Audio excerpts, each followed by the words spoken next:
Hello everyone, welcome back to Coach Craig's Sports. Today is Tuesday, so we're going to be taking a look at the waiver wire, seeing who's out there, who you should pick up, guys that are owned in less than 50% of ESPN and Yahoo leagues for the most part. We'll talk a little bit about each player, how much fab you should spend on them. That may vary a little bit league to league based on what your team needs as well, so just keep that in mind. But without further ado, let's get into it. So first off, we're going to start out with Drew Lock. He was 25 out of 48 this past week, 313 yards, 2 touchdowns, 1 interception, 47 rushing yards, and 1 rushing touchdown. He ended up with 33.22 fantasy points. This is in 6-point per passing touchdown leagues. He's been pretty solid 2 weeks in a row. He's thrown an interception in both games, but he's been having to throw the ball. He's been using his weapons. This game he even used his legs a little bit as well. He's only owned in 13% of ESPN leagues, 20% of Yahoo leagues. Goes against the Las Vegas Raiders in Week 10, whose defense hasn't been that great overall. If this is a game the Raiders get ahead early, Drew Lock's going to have to throw the ball once again. So it should be a pretty good matchup for him if you're looking for a guy to stream. Maybe you have Patrick Mahomes and he's on bye this week. Lock's definitely a candidate for that. He could have a little bit more value going down the road if he keeps up this strong streak that he's been on the last 2 games. It's probably like a 3 to 5% of your fab budget, just depending on if you need him long term or if you just need like a 1 week filler. If you just need like a 1 week filler, probably like 2 to 3% of your budget. But if you need something a little bit more long term, maybe 5%. Then we'll move over to Jared Goff. I know his last game wasn't the greatest against the Dolphins, probably one of the worst games he's had all year. He was a bye week 9.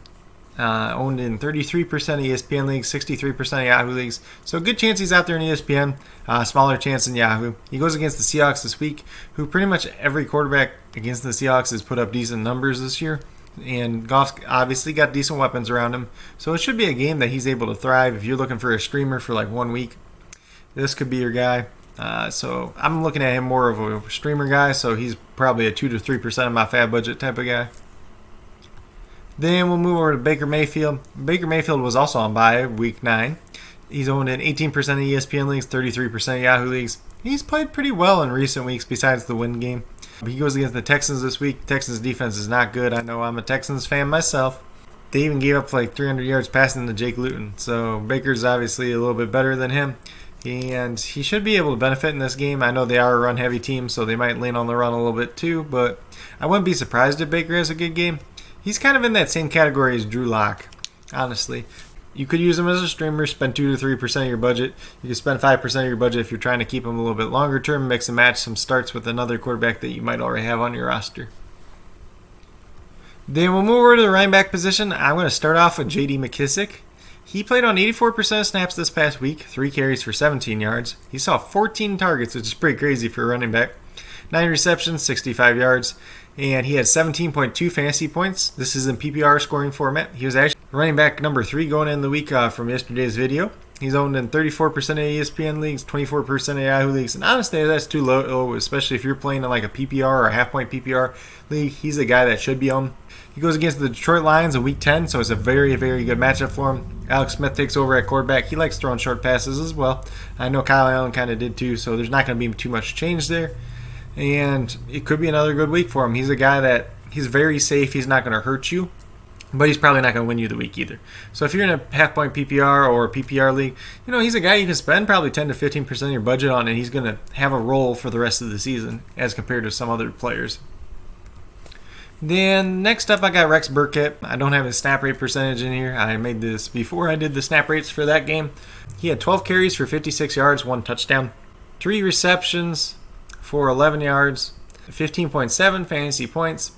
He's owned in about 20% of leagues in both ESPN and Yahoo. He goes against the Ravens this week, so it's not the best matchup in the world. But the major thing with him is if Damian Harris is out and Sony Michel's not back from IR, Rex Burkhead could have a pretty good role. But we're probably not going to know that till after your waiver wire runs. So he's probably a guy you don't want to spend too much on your waiver wire. You could probably spend 3 to 5% of your fab budget on him. Hope that he's going to be the starter this week. He could end up being the starter this week and next week. So if you're a running back needy team, I can see going after him. Otherwise, you're probably going to want to wait till after your waiver wires run and see if anybody picks him up. But if somebody doesn't pick him up and we hear more news on Harris and Michel, then we can go from there and pick up Burkhead and use him. We want to stay on top of everything. I can talk about that some more in the coming days too if there's any more news that comes out about either of those players. Then we got Gus Edwards. Obviously, Mark Ingram missed again. I don't know when he's going to be back, but Gus Edwards is the guy you should probably own at this point. A lot of people already picked up J.K. Dobbins, but Gus Edwards is not getting quite the same love. He's only owned in 11% of ESPN leagues, 37% of Yahoo leagues, so he's still available in a lot of leagues. He had 11 carries for 23 yards, not very good there. 1 touchdown though, had 2 targets, 2 receptions, 11 yards, 9.4 fantasy points, so he's a good fill-in guy. Last week he played against the Colts, who have very good run defense, and this week he's going to go with the Patriots, who have been pretty bad against the run in recent weeks, so should be a very good matchup for him. He's definitely a guy you can pick up, plug and play, but he's, a 5% of your fab budget type of guy. He could carve out a bigger role, just depending on Mark Ingram's health. Then, probably one of the bigger plays for this week, at least, is Duke Johnson. David Johnson left this game with a concussion. Duke played on 81% of the snaps, 16 carries for 41 yards. Not the greatest yards per carry average, but he did score a touchdown. Caught all 4 of his targets for 32 yards. 15.3 fantasy points, so a very good running back this year. Only in about 16% of leagues in both ESPN and Yahoo. Goes against the Cleveland Browns this week. Not the best matchup in the world, but not the worst matchup either. If David's out, he's definitely going to be a starter. He's definitely a guy you can use in PPR, and he's going to pay off. But he's definitely a guy you probably want to spend. You could probably spend up to 10% of your fab budget. It just depends. If you need somebody to plug and play this week, and it looks like David's going to be out, then you can definitely go after him. Then we'll move over to the wide receiver position. We'll start off with Tim Patrick. Played on about 82% of snaps this week. 9 targets, 4 receptions, 29 yards, 1 touchdown. Not the greatest day overall, but he still ended up with 12.9 fantasy points and PPR scoring. He's owned in 15% of ESPN leagues, 21% of Yahoo leagues. Goes against the Raiders this week, so you could even pair him up with Drew Lock. I know a lot of people are talking about Jerry Jeudy, but yeah, he's seen 10 targets a week ago when Tim Patrick was out. He saw 14 targets in this game just because they had to throw the ball a lot. But he caught 4 of them a week ago, and he only caught 7 this week. His catch rate's not very good. I think Tim Patrick is the receiver to trust in Denver. Then we'll move over to probably one of my favorite players all season, Jakobi Meyers. He's a guy I like going into the season. If you guys have watched my bold prediction series, I said he was going to be a top 40 wide receiver going into the season, which was very, very controversial probably because the Patriots had N'Keal Harry and Julian Edelman. I know both of them are hurt, and Myers is getting his opportunity because of that, but he's a very talented wide receiver. He's very underrated. I kind of hope they just kind of kick N'Keal Harry to the curb once he comes back because he's not very good. But that's just me. Jakobi Meyers played on 99% of snaps last night. He had 14 targets, 12 receptions, 169 yards. Very good day overall. 28.9 fantasy points. Wide receiver 4 in PPR scoring for the week. He's only owned in 6% of ESPN leagues, 13% of Yahoo leagues. Goes against a tough matchup this week in Week 10 against Baltimore. So he's going to be like a low-end wide receiver 3, flex play. You might want to not roll him out this week, but he's definitely getting the volume, and he should produce and not hurt you for sure. It was a pretty good game for him. Last night was actually his birthday as well, so we just want to see if he can keep up this streak. But if he's the wide receiver number 1 in New England, Cam has to throw to somebody. So this is a guy that's honestly, he's probably worth 15 to 20% of your fab budget because he could have that long season effect. We don't know if Julian Edelman is going to come back. If N'Keal Harry comes back, he was pretty bad anyways, so they might just stick with Myers. Then we have Jalen Reagor. Last time he played was 2 weeks ago. 73% of snaps. 6 targets, 3 receptions, 16 yards, 1 touchdown. Had a carry for 6 yards. 13.2 fantasy points. So Jalen Reagor is actually 21% owned in ESPN, 24% owned in Yahoo. Didn't update the ESPN one. And he goes against the Giants this week. Should be a decent matchup for him. And honestly, he's a guy that you probably don't want to plug and play right away this week, but long term, he could have some very good value. And he's a guy that's probably worth 5% to 7% of your fab budget. He could definitely have an impact going forward. Then I got Michael Pittman Jr. And honestly, he's a guy I liked early on in the season. Then he got hurt. Now he's coming back. He's playing a lot again. T.Y. Hilton didn't play in this game. I don't know if he'll play this week, but honestly, it really doesn't matter. T.Y. Hilton's just been so bad this year. Pittman Jr. saw 7 targets, 4 receptions, 56 yards, 9.6 fantasy points, only owned in 4% of ESPN leagues, 7% of Yahoo leagues. Goes against the Titans this week that have been awful against wide receivers so far this year. So it could be a good matchup for him. Then we move over to tight ends. There's some pretty good ones actually to pick up this week. We got Dallas Goedert. He was on a bye in week 9. Goes against the Giants this week. He also does have a good schedule down the stretch, so if you're looking for a tight end to pick up and possibly play throughout, he could be your guy. 40% owned in ESPN, 56% owned in Yahoo. Then we got Mike Gesicki. He played on 70% of snaps this week. I believe that's the most he's played all season. 4 targets, 3 receptions, 42 yards, 7.2 fantasy points. Owned in 49% of ESPN leagues, 60% of Yahoo leagues. Honestly, he's a guy that he's probably owned in a lot of leagues, but I kind of just want to throw out there because with Preston Williams going down, they could rely on him a little bit more. He's kind of like a wide receiver already.